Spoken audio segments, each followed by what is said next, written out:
Now on 767 News, 5 young men who were arrested on cocaine charges make plea in court. Body of late president to be flown to Dominica tomorrow, and public works employees say they have suffered over a decade of poor and dangerous working conditions. In sports, FIFA's Jeffrey Webb replaced as president of Cayman Island Football Association.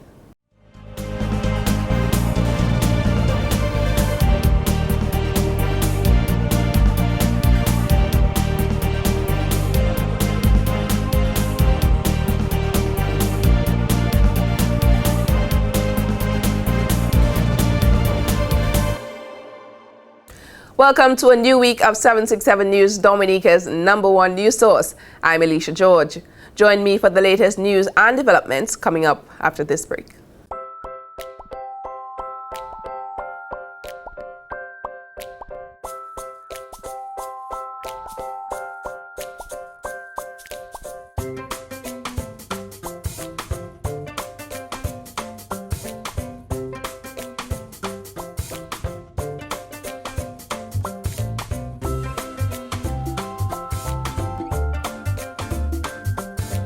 Be part of the excitement.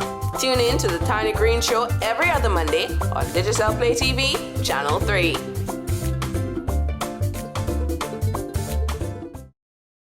The Dominica Football Association presents the second leg of the FIFA World Cup, Russia 2018 qualifiers. Canada versus Dominica, live at the Windsor Park Stadium.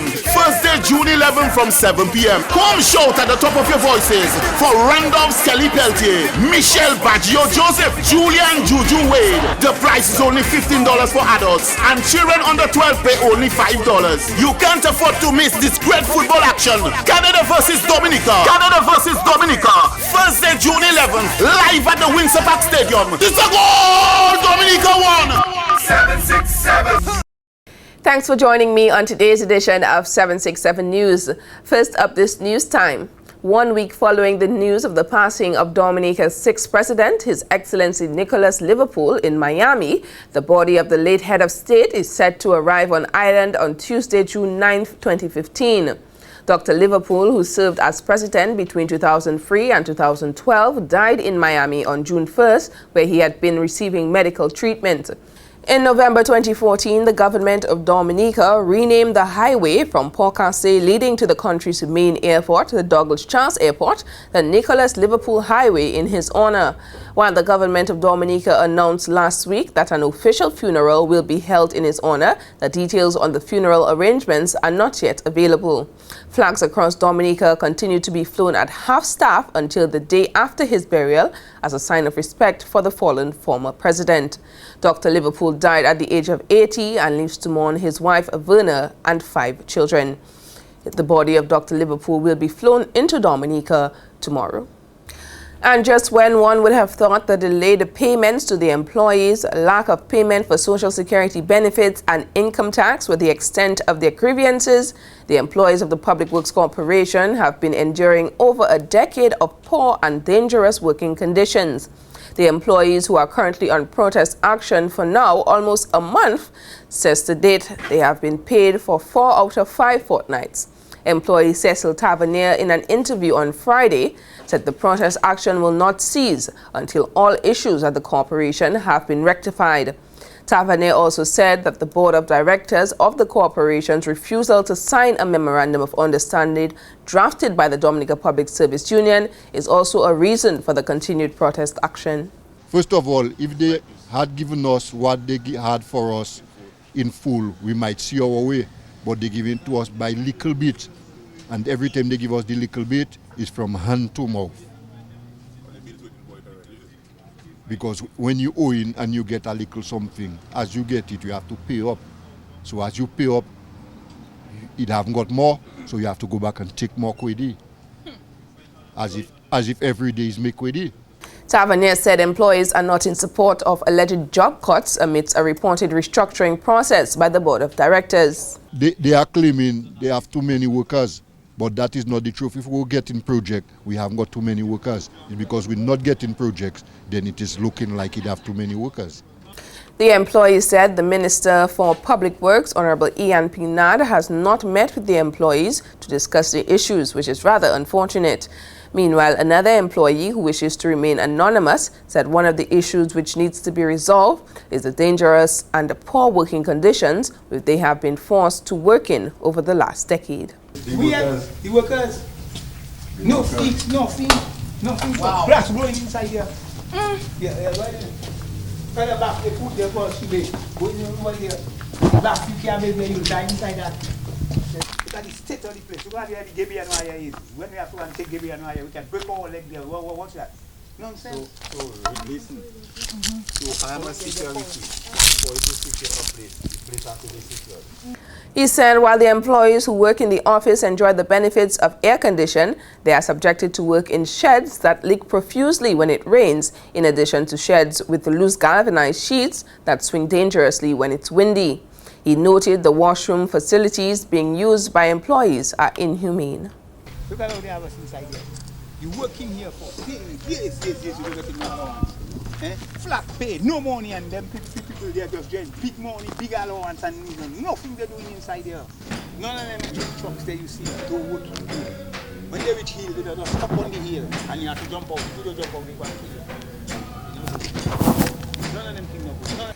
The employees of the Public Works Corporation are of the view that the government does not have any future for the corporation, which has been in ruins for over a decade, while the majority of the projects they should have been awarded have been given to private companies.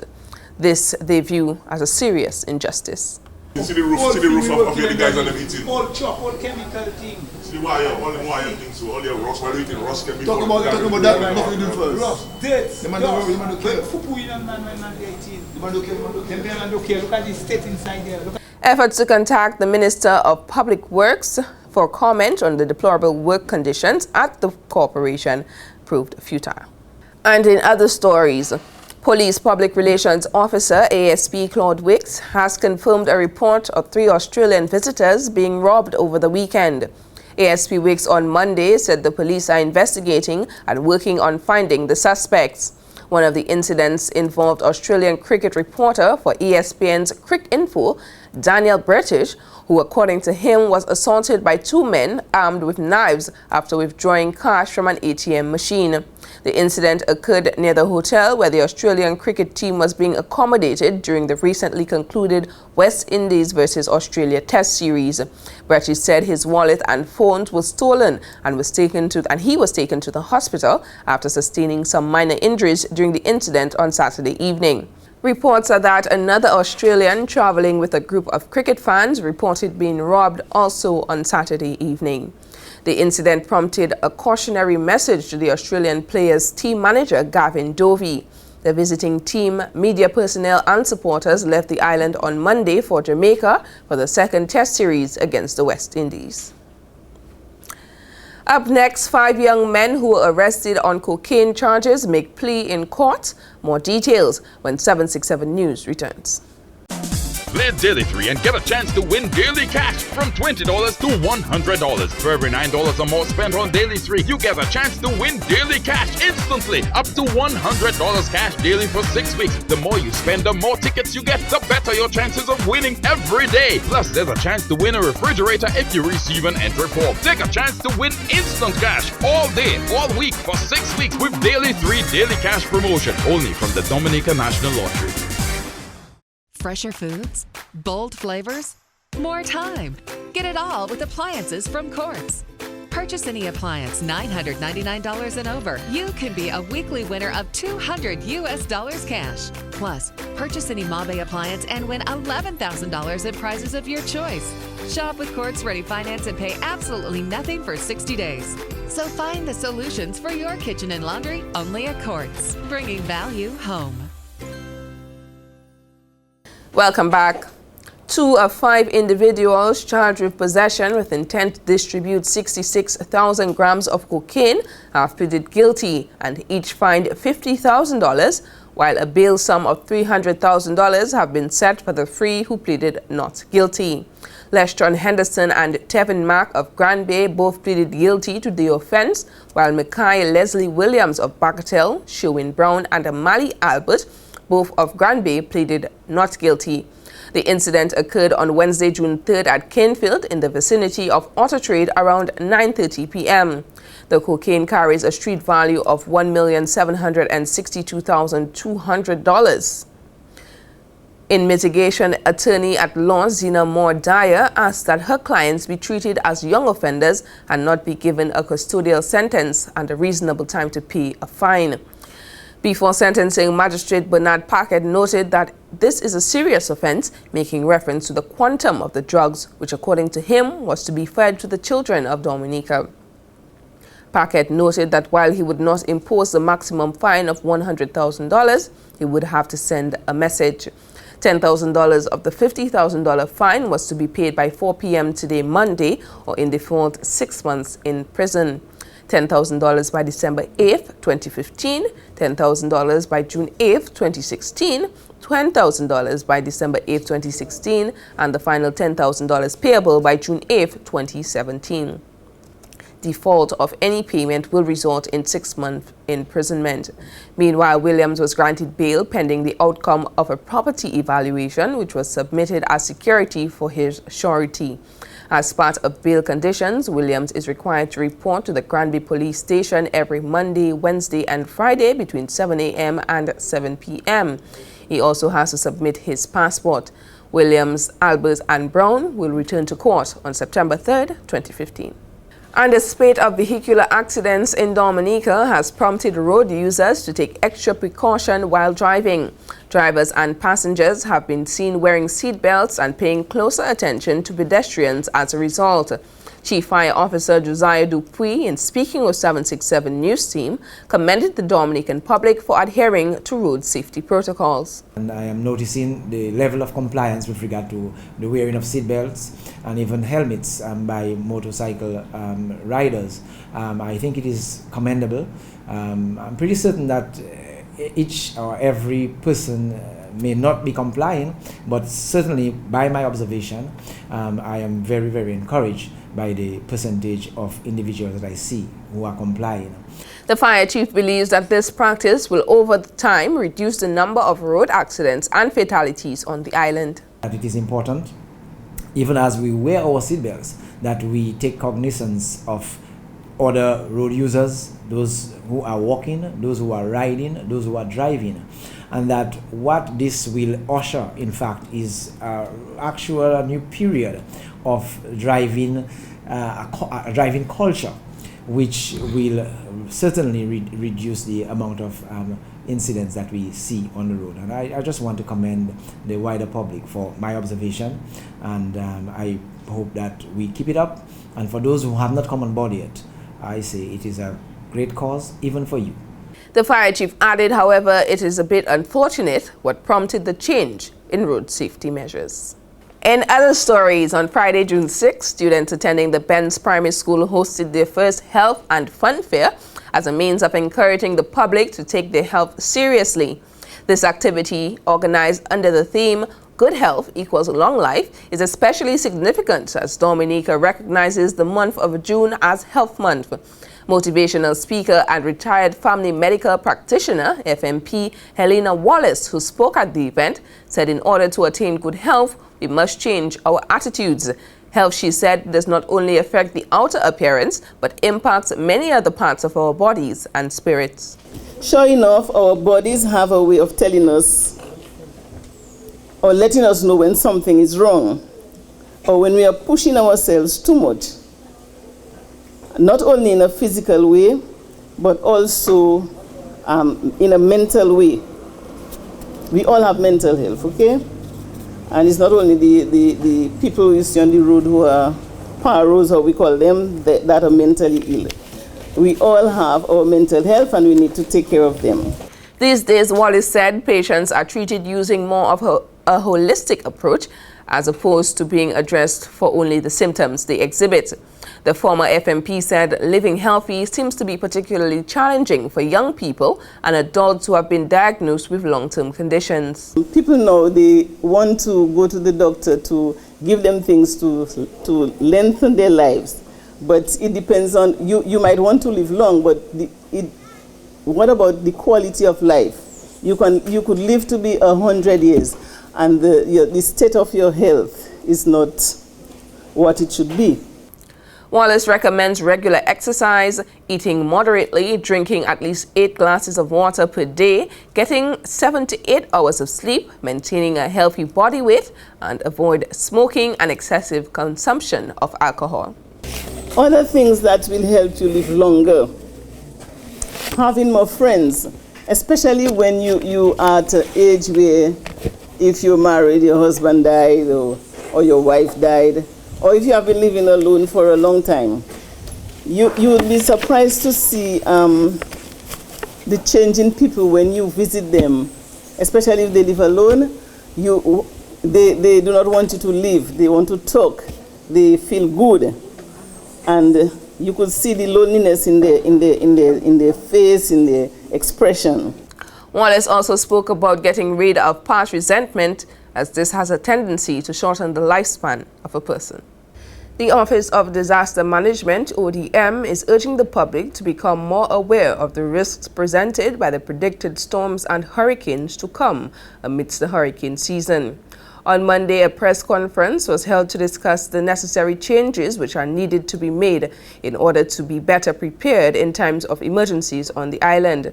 Coordinator of ODM, Don Corriette, said they will be working to improve their preparedness, awareness, and readiness for any natural disaster which may occur.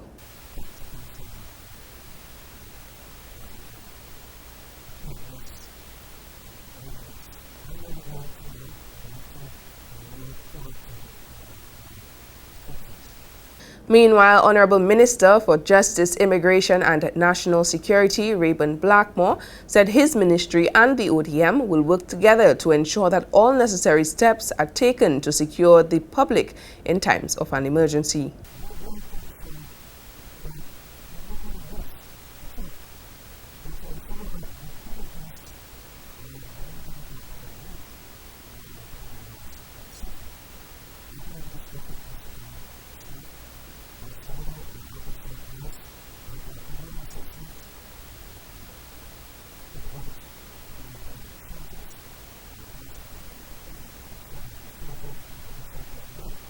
Program Officer at ODM, Steve Joseph, said with the launch of the CAP program in 2014, there have been improvements in the level of awareness by the members of the community in terms of being prepared for a natural disaster.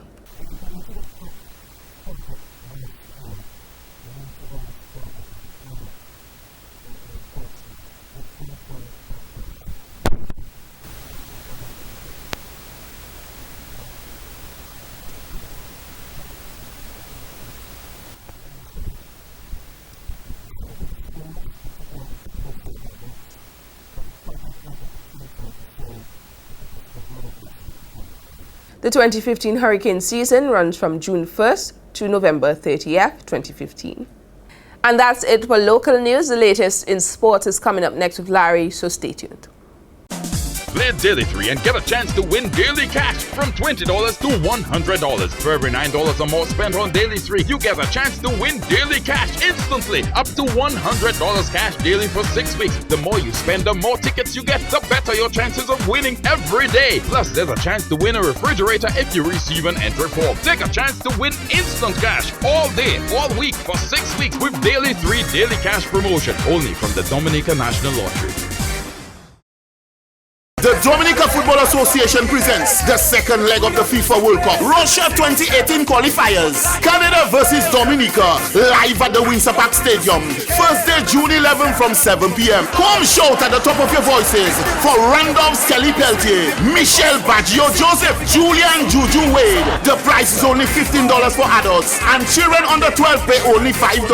You can't afford to miss this great football action. Canada versus Dominica. Canada versus Dominica. Thursday, June 11th, live at the Windsor Park Stadium. It's a goal! Dominica won! 767.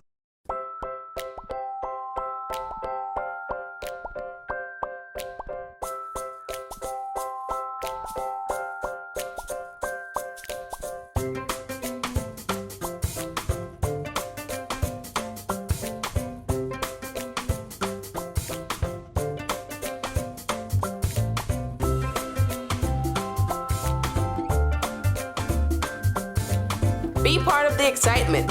Tune in to the Tiny Green Show every other Monday on Digital Play TV, Channel 3.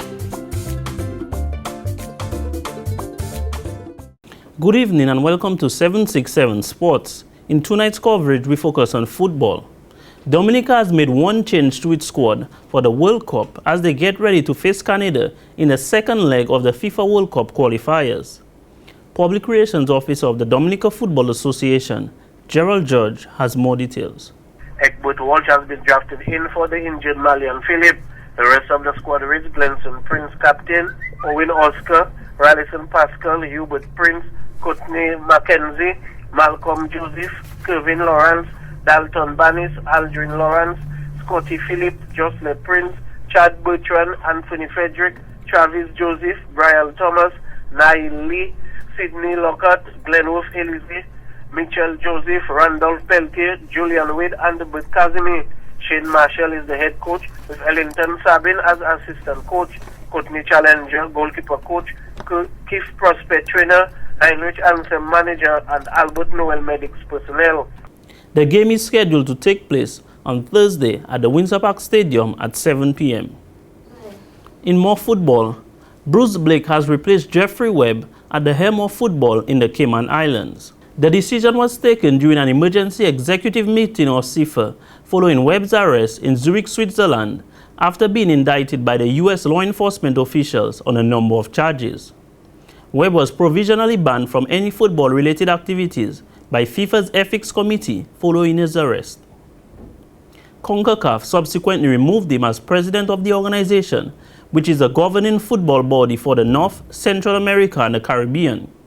Blake will remain as acting president pending the outcome of any ongoing investigation by the FIFA Ethics Committee against Webb. And in more sports, Trinidad and Tobago Justice Minister Prakash Ramadhan has issued a plea for politician and former FIFA Vice President Jack Warner to volunteer to turn himself over to the United States authorities. Warner is facing extradition to the United States on charges of racketeering, money laundering, bribery, and corruption linked to his tenure as a FIFA official. The former CONCACAF boss has repeatedly denied the accusations set out in a 160-page indictment unsealed in a New York courtroom last week. But increasingly, the evidence seems to be stacking up against the Trinidadian. Ramadan said he has urged the former MP to consider the reputation of the Twin Island Republic in doing the right thing by turning himself into the United States authorities. And that's it for tonight's sportscast. Tune in again tomorrow for more sports. That was Larry with the latest in sports. We now go to the Met Office for today's weather report. Good evening. Welcome to tonight's weather broadcast. We begin by taking a look at some earlier infrared satellite imagery, which showed some low-level clouds traversing the Les Antilles, which resulted in partly cloudy to cloudy skies across Dominica. Meanwhile, radar imagery indicated a few scattered showers across the Les Antilles today. Tonight's weather is expected to be partly cloudy to cloudy with a few scattered showers, with winds out of the northeast near 40 kilometers per hour. Similar conditions are expected tomorrow, with temperatures peaking near 31 degrees Celsius on the coastline. Sea conditions are expected to be moderate in open water, with waves peaking near 7 feet. Small craft operators and sea beavers should continue to exercise some caution. Over the next 3 days, occasional cloudy skies and scattered showers are likely through to Wednesday, with a slight increase in cloudiness and showers expected on Thursday due to the passage of a westward moving tropical wave. For the remainder of the Caribbean, occasional cloudy skies and scattered showers are likely throughout the island chain. On the international cities forecast, some rain expected in New York, thunderstorm activity in Miami, and beautiful weather in London, Caracas, and Beijing. The sun will rise tomorrow at 5:34 a.m. and set at 6:45 p.m. Thank you for viewing and feel free to contact us using the information provided, weather.gov.dm or the weather hotline at 447-5555. Have a good night. That was today's weather report. Now for a recap of tonight's headline stories. 5 young men who were arrested on cocaine charges make plea in court. Body of late president to be flown to Dominica tomorrow, and public works employees say they have suffered over a decade of poor and dangerous working conditions. In sports, FIFA's Jeffrey Webb replaced as president of Cayman Island Football Association. And that's all the time we have for now. Until tomorrow, drop us an email at media@767news.dm. Friend us on Facebook and be sure to like our 767 News page. From all of us on the 767 News production team, I'm Alicia George, wishing you a wonderful evening and thanks for watching.